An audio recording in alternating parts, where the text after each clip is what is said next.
Thank you, Prof. Excellencies, distinguished guests, ladies and gentlemen, good evening. I think we can say good evening. It's a session dedicated to small states.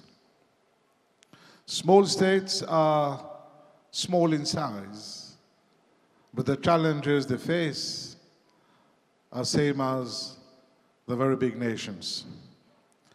Therefore, we need to ensure that we transform our vulnerabilities into the power that can transform our country.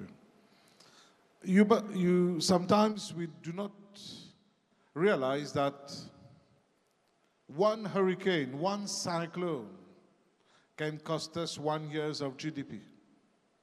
Just one cyclone. We face the challenge that if the sea rises, we might be completely wiped off the map. The dangers we are facing is climate change. We would like to transform our waste into energy, but we are told you are not generating sufficient to be able to attract investors. Since we have ministers of education, we have our own sets of challenges. We are told tomorrow's jobs are not known to anyone. Yet, you have to ensure that your institutions are producing graduates, right, that will be able to work to take up tomorrow's job. That you have to ensure that there is no skills mismatch, that they're ready for the job. So, there are several challenges, and here I have my colleagues who will tell us what they are doing. On top of it, today, AI is here to help us achieve our goals. But to what extent are we able to harness the power of AI to ensure that the transaction that happens in the classroom are being influenced? Because if nothing changes in the classroom, in the lecture theaters, nothing will happen. We have, in Mauritius, we are setting up a committee, a national committee, chaired by the Business Mauritius, the private sector, to advise on the curriculum. And I keep on saying to the private sector, to the employers, government is investing in education, free primary, free secondary, and undergraduate free, for about 16 years. Can't you invest for 6 additional months to ensure that our graduates become employable? Which university can afford to have the tools, the machinery that a factory has? Unless you open, the employers open the doors of their factory, their industry, their place of work to our academics, to our researchers, to our students, we will not be able to ensure that our students are employable. One example is IT. There is no university who can possibly teach a graduate all the software that exists. What we can teach is the logic, the programming skills that will allow the student to adapt to any environment. So we are developing that curriculum together with the private sector to ensure that we reduce the mismatch and encourage employers. The second thing we're doing with the private sector is to have a common platform for placement of students, right? So that we have students, the employers on the other side, there's a common platform developed so that students can have proper placement and acquire the skills. We are working on the curriculum because I strongly believe If your curriculum has not changed over the last few years, don't think that you are preserving tradition. In fact, you are practicing education malpractice. Therefore, it's important in the age of AI that you transform your curriculum, make it more adaptive. So I will turn to my colleague from Barbados and ask her about the challenges she's facing and what are the solutions she's proposing. Thank you so very much, Honorable Kaviraj Sukon. Yes. A pleasure to be here on the stage with the rest of my colleagues as well, and to be here with you. It really has been a privilege. In relation to small island developing states, where I come from, there are a number of challenges that we encounter in seeking to do sustainable economic development. The first challenge is population size. With only 169,000 people, it means that it is important that we do not lose one of our young people to uncertification, to be unskilled, to be on a block, not engaged. Because of the cost of being able to provide for citizens a range of services, so your hospital, your roads, etc., it means that your working population has to generate sufficient revenue to sustain your hospital, your airport, your roads, and so on. And so the smaller the population, the greater the taxation burden in order to meet those needs.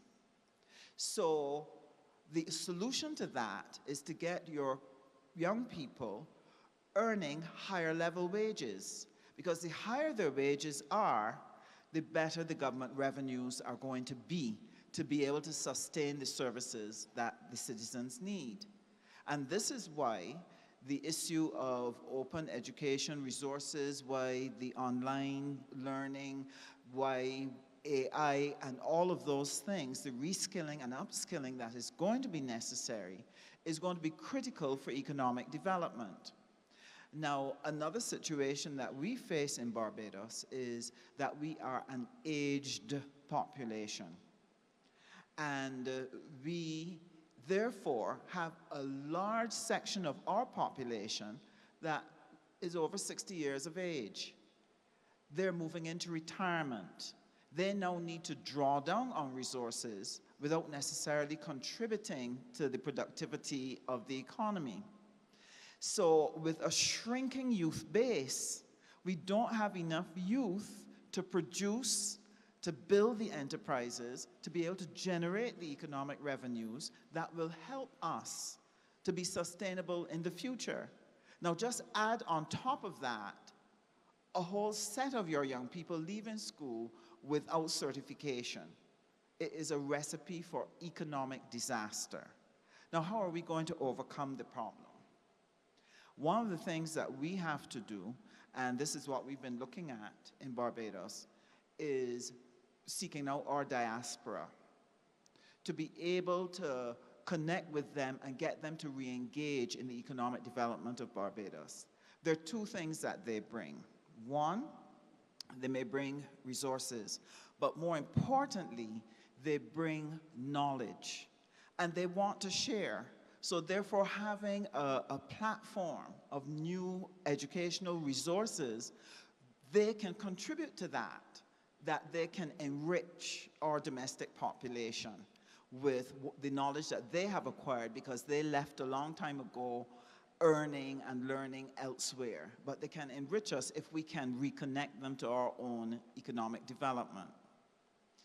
Now, part of the issue that small nations face is that we cannot build, it's difficult to build large enterprises unless you have a very strong export program, because our domestic market is too small to sustain or to give a business sufficient demand to keep it viable. So you get a serious level of underdevelopment in small island states. So the enterprises are not large, and the enterprises very often are not as forward-looking as you would like them to be. So suppose Barbados embraces, for example, all of the things that I have been exposed to here. The question that we have is, are our enterprises ready to take those skills and use it to transform their enterprises to be more export-oriented, to be able to grow? So one of the things that's going to be important to us in embracing the open educational resources and using the online and the AA, it has to go hand in hand with our investment strategy. How are we going to attract those cutting-edge businesses to come in and set up in Barbados? And how are we going to make sure that we train our people in those things? Now, when you have small geographical space, you can't do everything. So you can't pursue every kind of learning. So we have to be specific about the type of investment, and therefore be specific in the types of offerings that we provide in education to ensure that we give the investors the package of skills that they can utilize those skills to be able to make their investment work. So it's a more difficult balancing act that small nations have to engage in because of the small size, small population, and limited resources to do the entrepreneurial development and enterprise development that leads to export and will give you the sustainable growth. Thank you, Excellency. She reminded us that we must ensure that every pairs of hands in our country become thinking hands. Our education sector should not be pyramidal. We cannot afford to lose people in the system. We have to ensure that everybody contributes to the development of the community, of the society, because we are all facing one challenge that she presented. We are having more and more people who would require the pension, less and less people to generate the revenue to fund that pension. Thank you. My colleague from Sierra Leone has a beautiful story to tell us about the challenges he's facing in his country and the solutions that he's proposing. Thank you very much. I think it's been a very good conference where a lot of ideas have been flowing, but in the Sierra Leonean context, our government got its mandate in 2018. I think we came into power on the platform of human capital development and investing on free quality school education. Just to give you a quick background with Sierra Leone, we have a population of about 8 million. At the time of taking over government in 2018, we had about 1.2 million children in school. So one of the proactive measures was to try and decompartmentalize the education sector. Firstly, we had to focus on free quality school education. So we had one education ministry at the time. There's an awful lot to do. So then we had to get the Ministry of Basic and Senior Secondary Education to focus on foundational learning, primary education, junior secondary, and senior education. And then the Ministry of Technical and Higher Education to focus on TVET and then higher education. We realized then that there was a need for policy review, policy transformation, and COL has been hugely supportive in helping us in transforming those policies around open distance learning. What we realized with the investment, we had a budgetary allocation base of about 18%. We had to increase that to 22% as today. This meant we had to provide free tuition, school feeding, build more schools, train more teachers, provide school transportation. So there are a lot of children who had to go to school. From about 1.2, today we have 3.5 million children and youth in school out of a population of 8 million. That gives you an understanding of the burden there and the need for human capital development and free quality school education. At the up end, for technical and higher education, we had to take deliberate steps to ensure we review the University Act to open up the space. I mean, this is a country that had university education as far back as 1827 for Abbey College, British education, University of Sierra Leone. So today we have increased our public university space by 100% from 3 to 6 public universities. We have 5 regions, ensuring that each region has a university, but also we have opened up the space for private universities to step in to be able to accommodate the offshoot from the free quality school education. We're in 7 years of our mandate. We have a university base that could only accommodate about 25,000 in a classroom setting. What this means is that you're not going to have education of old model. So we have to embark on digital transformation with our education. We have to strengthen our regulatory bodies like the Tertiary Education Commission, which is benefiting from support from the Commonwealth of Learning.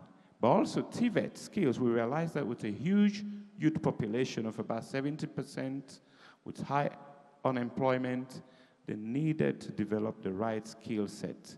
So we have embarked on curriculum review, not only at school level, but also at university level, trying to overcome the bureaucracy.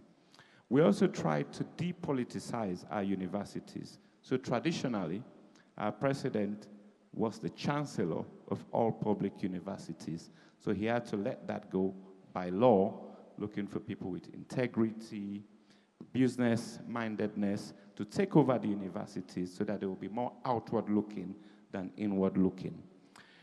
This has meant that education has to compete with other priorities, social services of the country, in trying to mobilize this budgetary allocation of about 22%.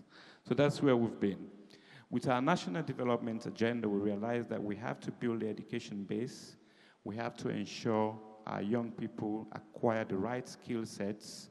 We have to align our education curriculum with industries. So as part of our TVET transformation, we had the TVET policy, where we have further progressed to have the dual apprenticeship policy, shifting more to theory and industry involvement, public-private partnership to move our education forward.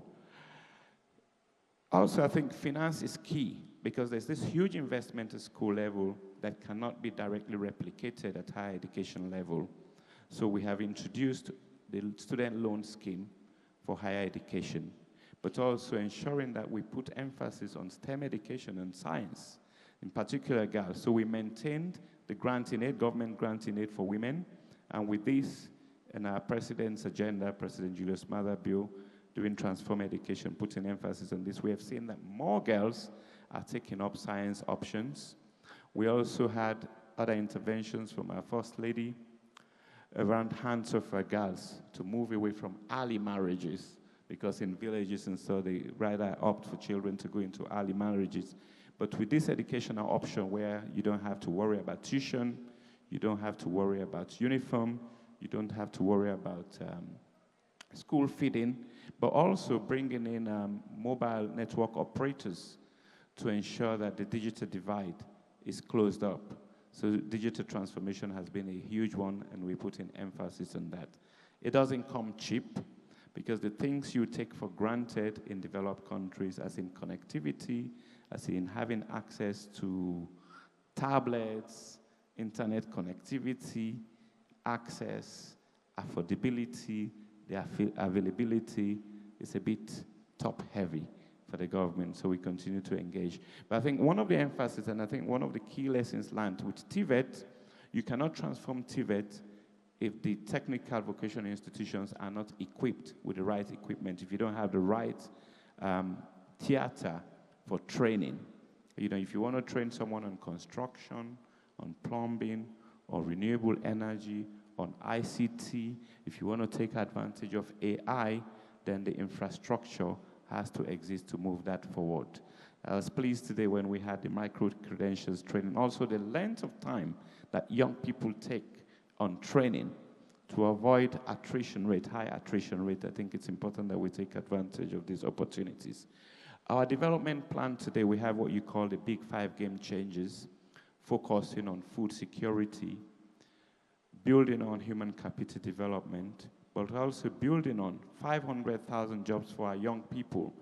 To be able to do so, they need to acquire the right skill sets, and the education system has to be positioned and postured in a way that they acquire it and they can be industry ready and they can be employable and ready. Thank you.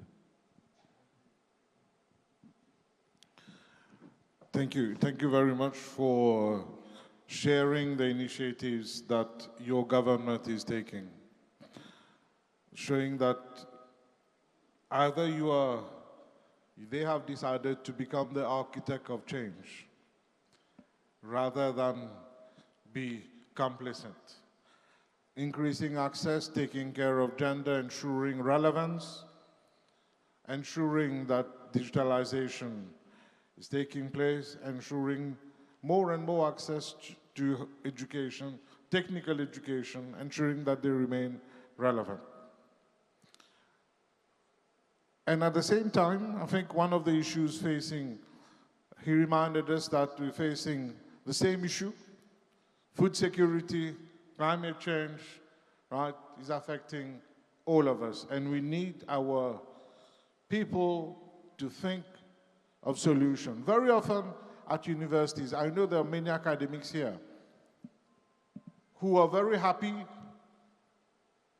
do their research, publish in a good journal, and in the evening, the day the editor says your paper has been accepted in a good rated journal, open the bottle of champagne.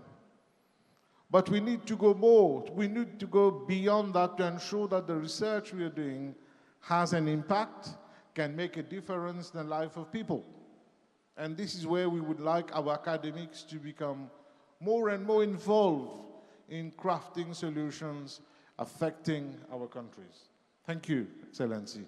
We have our Honorable Minister from Maldives, and Maldives is one of the most vulnerable small states, and she's going to share with us what solutions they are proposing.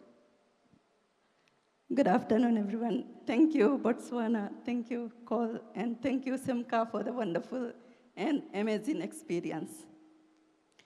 Actually, it is an honor and, of course, a responsibility for me to talk on behalf of the Maldives, a nation which is very small, of course, but very beautiful.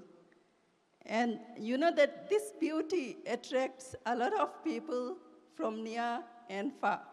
Of course, though it is beautiful, it continues to face lots of challenges in today's complex global world. Let me take you through Maldives. It is a very small country with over 500,000 people. And these 500,000 people spread across around 1,191 islands, which scattered across 35,000 square meters in the Indian Ocean. But out of all these islands, 198 islands are inhabited. So this small size brings with not only opportunities, but also significant vulnerabilities. First of all, the foremost, as our Excellency has mentioned, it is the geography, the country's geography. And you all know that it is the lowest lying country on the earth. So its existence is threatened almost all the time by climate change. So rising sea levels, coastal erosion, and many other climate changes impact our country, our geography, and even our economy. And our economy is even very vulnerable. Our economy depends heavily on tourism and fisheries. So, of course, tourism has brought a lot of prosperity and global recognition to the Maldives, but it also makes us highly dependent on external market and even global stability. So any disruption, whether it is a pandemic, whether it is a geographical crisis, whether it is an economic downturn, which highly impacts our nation.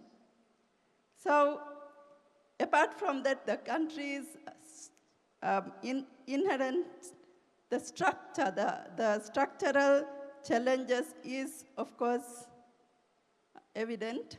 As you all know that the small population limits our domestic labor force, skills, and even the market size. We have islands, many islands less than 500 people, and many in these islands, there are schools with less than 30 students, 50 students. Around 30 of the schools have less than 100 students. So providing quality and equitable education is quite challenging. Providing correct resources, providing teachers, providing all the other infrastructure to these students to provide education to the students are, in fact, very challenging. Of course, the global governance also affects our country because whatever happens around the world will affect our country.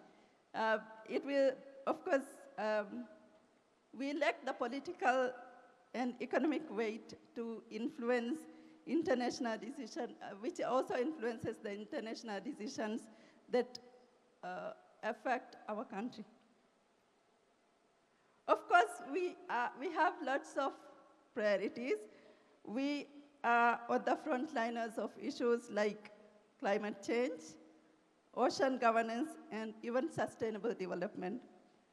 Our voices, though we are small, must, of course, constantly strive to be heard in global platforms. We are not without hope. Of course, we have lots of hope because we have our tourism to help us in our economy. But to minimize the challenges that we face in education sector, we are actually strengthening the education. We are strengthening and improving the quality of teachers through various projects.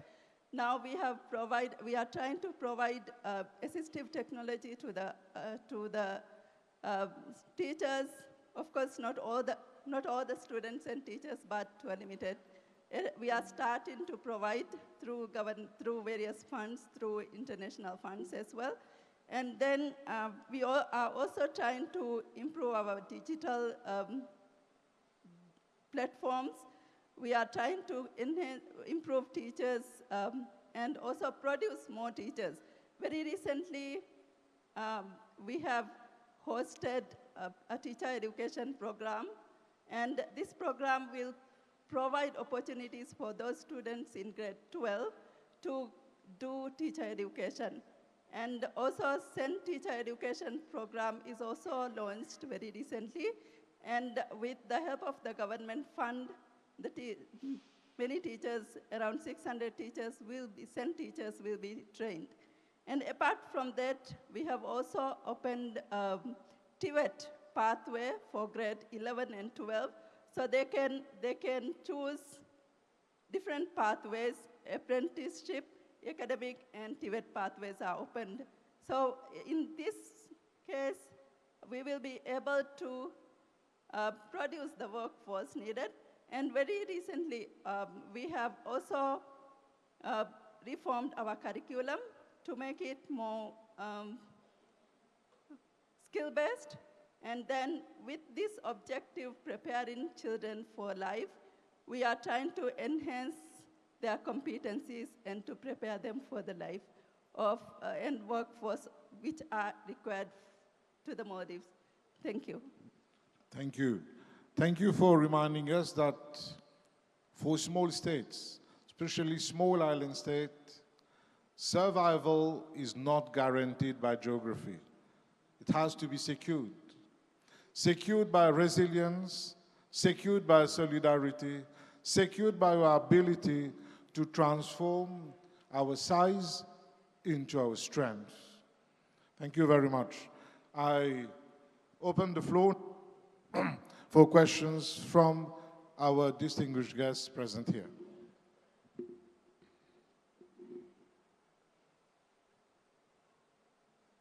Can I ask a question?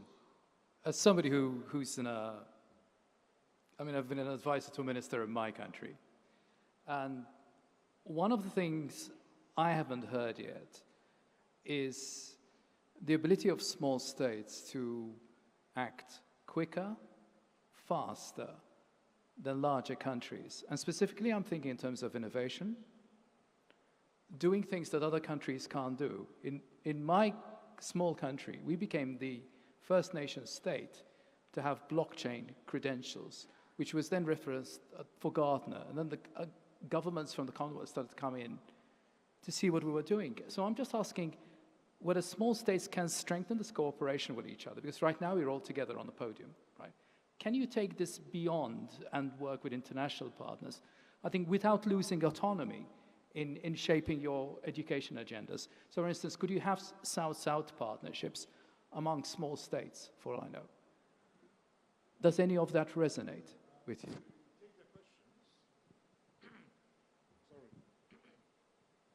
We'll take the questions and we'll provide the answer. Anybody willing to, having any question for our panelists, raise your hands, identify yourself, and be brief. Thank you.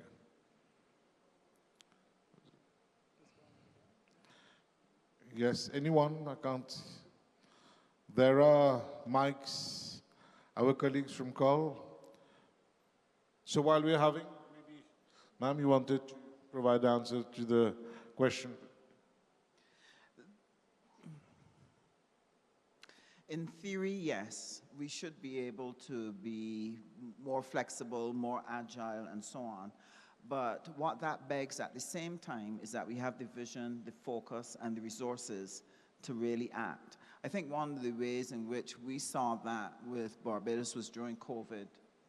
Barbados was extremely good and fast at moving and doing an extremely good job during COVID, being very innovative. And it made a tremendous difference to the speed of our recovery. So small size was helpful because you could channel a strategy very quickly right through your population. I think, though, that the best strategy, though, for us in the South is really doing things together, like what we're doing here, like sharing best practices and so on. And the important thing is getting the information. And I think you mentioned it before. If your policymakers do not understand, they're the ones that have to decide how the dollars are going to be spent, what will get priority and what will not. And what does is determined by how much they understand of the various areas that need to be dealt with. And therefore, I see the role that ministers have. We have an internal stakeholder responsibility to understand that you need to educate and advocate for the directions so that you give your colleagues the best opportunity to make the best possible decisions about how resources are going to be assigned. And I think that that is one of the important things. For us in Barbados, we were able to do a number of things because our Prime Minister, Mia Mottley, very forward and creative on the educational front because that's something that she has a tremendous passion for, and for our strategies for economic development. And so we've done a number of things in Barbados to move ourselves forward. Some of those things include we've done teacher training where we have sought to expose them to better techniques in the classroom. We've done STEM and math training with them.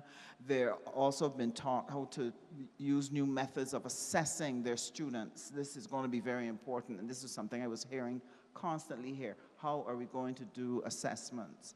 And work has also been done in terms of the school plant, changing the infrastructure so that it's more stimulating for our children.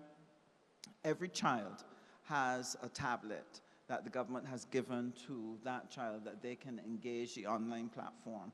And there's a lot of training going on in all of the areas that would have been mentioned before.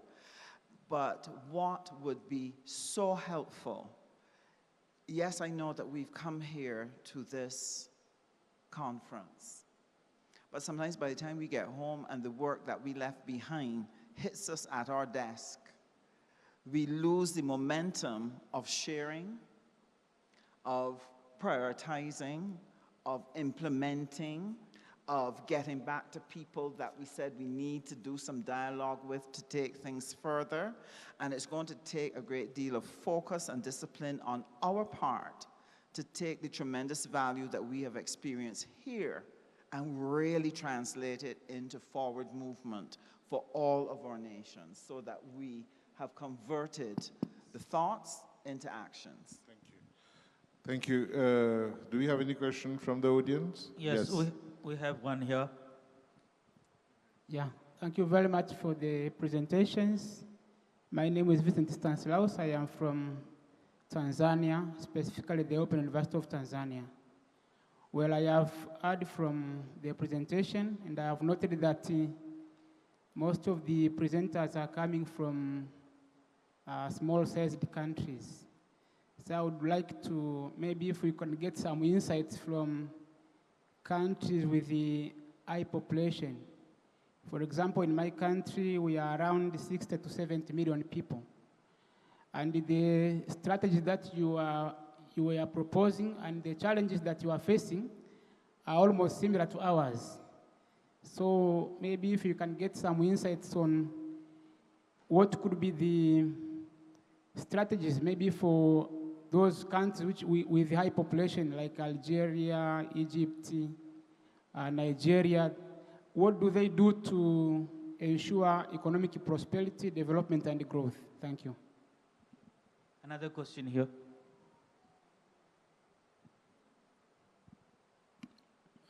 Good afternoon, Andre Campbell from Jamaica.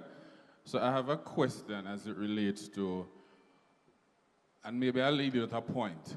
At our individual countries, what do we do well? What's your number one resource? And how is it adding to GDP? How are we empowering the youth to say we do this well? And how are we creating skills to enable them to get into those fields? I'm speaking from the Caribbean context. We have beautiful islands, lovely beaches, so we are tourism. And I hear the minister there speak about the Maldives being beautiful. How are we enabling the youth to say we need to get into tourism? How are we saying we need to do a push for persons to be more chefs, more engineers? How are we empowering? So that's my question. What's the strategy there? Thank you.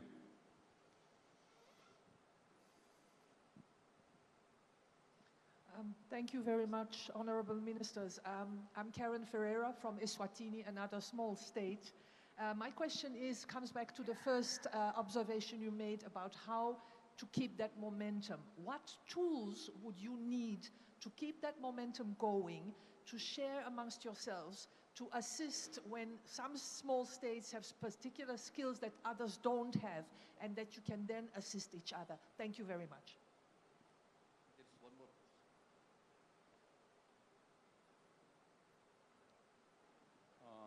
Good evening.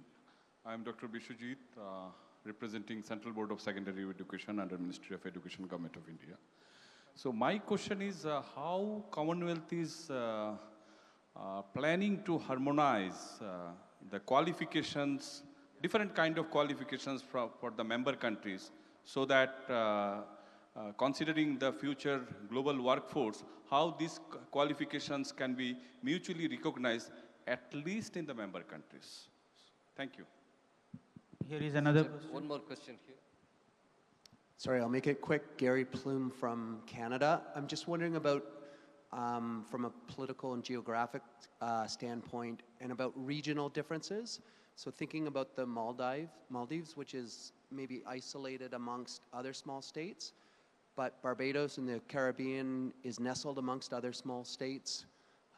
Sierra Leone, a different case here, Eswatini, Lesotho, there are a number of small states here. And if there's a regional advantage to be connected with other small states versus isolated as a small state. Yeah, thank you so much. I would like to speak to what the Honorable Minister from Barbados mentioned about tapping into the potential of the diaspora. I'm just wondering how coordinated this is to support the diaspora. Because, for example, I know some countries here on the African continent that do not allow the diaspora, for example, to vote from where they are based, and yet they're trying to encourage them to invest in their countries. So I'm just wondering whether you have some ideas, some thoughts, how this can be organized to make it more supportive of the diaspora. Thank you so much. Thank you. I will request my colleagues, right, starting from the Minister from Maldives, to tell us about what you do well. What's the strategy? Of course, tourism is our main income, and it takes about 70% of our GDP. And as you all know, in order to develop skilled people for tourism industry, we have many courses opened from national universities, and these are all cost-free. The government pays for first degree courses. So they are able to do various courses related to the skills required for tourism. So that is how we try to enhance the labor force for tourism industry. Thank you.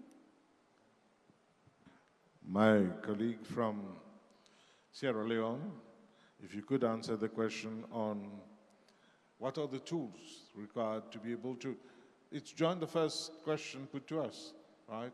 Required to ensure that the sharing takes place. If I had to answer the question, I would say a simple WhatsApp group of all the ministers starts by doing the job. Everybody who wakes up in the morning, I think first thing they do is to look at the WhatsApp. Well, I leave that to my colleague from Sierra. Thank you very much. I think enabling a South-South cooperation, you know, of smaller states, but I think small is relative, but also you can be big and struggling, and challenges can be similar. I think one lesson that we have learned in Sierra Leone, recognizing what the challenges were, was around political will and political commitment and leading from the front. When our President Bio, decided to commit to human capital development and education in particular, he did not wait. The vision was bold and brave to say we'll commit national resources when you did not even know where you would get it. But I think I'd like to speak to the different strategies that exist at different continental level. How do we ensure there's a sense of harmony in our strategy? You go to the African Union, you speak about the continental education strategy for Africa. You speak of Agenda 2063. You speak of the continental TVET strategy. Then you speak of Agenda SDG 2030. We had aligned to all of these agendas, but I think across board it's important that we look at these and see how do we work together. In the Sierra Leonean case, for example, take Gambia, for example, collaboration alongside teacher training, foundational learning, TVET, policy development, and collaboration. I think these are key takeaways when we come to these conferences, sessions of this nature. Our takeaway should not be for the next conference, but the legwork that happens in between so that we can further the interest, be it around foundational learning, be it around education financing, which is key, especially in a very tight global environment. I'll stop there for now. Thank you. Thank you. the question on harmonization of qualification. It's true sometimes our students leaving our country going to the West, to Europe, US, they are allowed the flexibility to join. Whereas two universities within our country may not accept the student mobility or the transfer credits. So we recently, last week, we went to Cabinet to approve the national credit value transfer system so as to be able to ensure that within our universities we're able to, within our country, let's do it within our country. Let's universities within our country be able to accept students, right? So I leave that to my colleague from Barbados. I have to give you full support on that because Barbados is now working on its credit framework so that whatever qualification you have, you can go within the framework and see where its equivalency is, and it gives confidence then to people. So this is something we're working on this year to be able to establish that we can move something like that forward. That's very important. And in relation to the earlier comment, I think it is very important that people understand the need for harmony in your policy. I cannot stress it enough. So Barbados, for example, one of the things that we've looked at, say tourism, we recognize that tourism will always be one of our leading sectors. And so we are investing in expanding and raising the standards in our tourism belt. But we recognize that we are an ocean state. And we're doing something that we've never done before. We're focusing now on teaching marine skills, marine competency in the various marine careers. And so that is going to be introduced so that people can begin to build out the skills. Barbados is interested, for example, in being a logistics hub. So we're also making sure that that is there. TVET, the technical and vocational skills, we have now introduced them into the primary schools so that you introduce that from early. And this, I think, will help us in achieving our overall objective because Prime Minister Motley has sought to streamline and create coherence between our industrial policy as a part of the goal towards national development goals, and then align that with our educational policy, and all the other policies support us in one direction.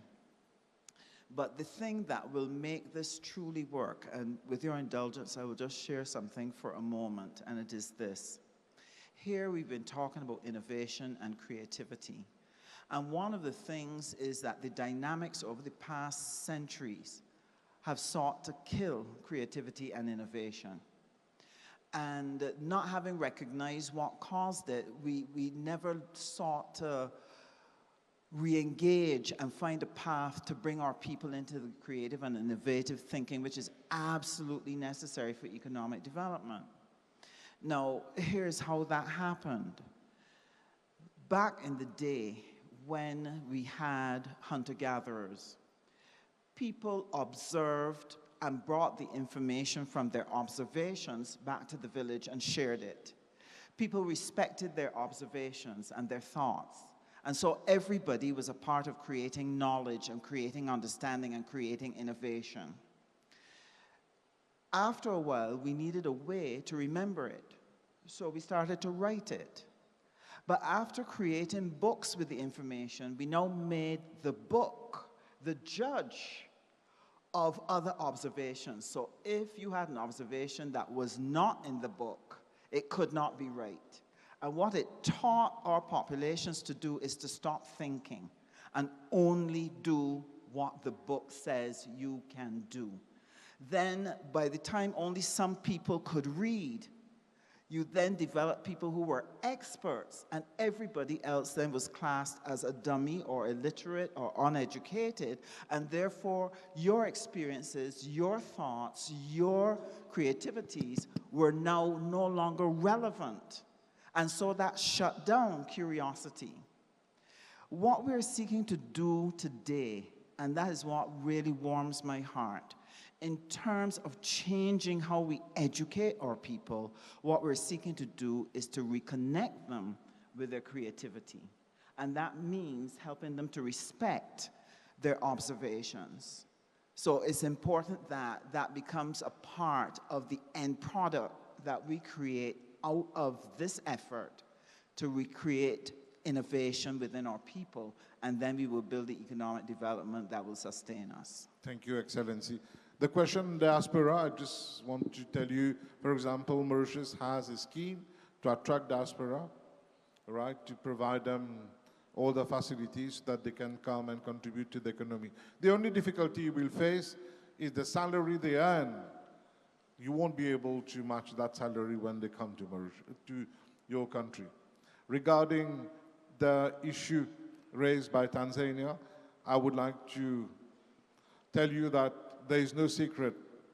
The recipe is simple. You've got to open the economy, diversify, attract investors, ensure that investors feel safe, feel happy, feel supported, so as to be able to contribute to take the economy to greater heights. That's the only way the countries can grow. Thank you, Ministers. I believe we overrun our time, and I think some of these discussions will continue tomorrow, actually. Thank you so much, all of you, and I think they're worth a round of applause. Thank you very much. Thank you. Okay.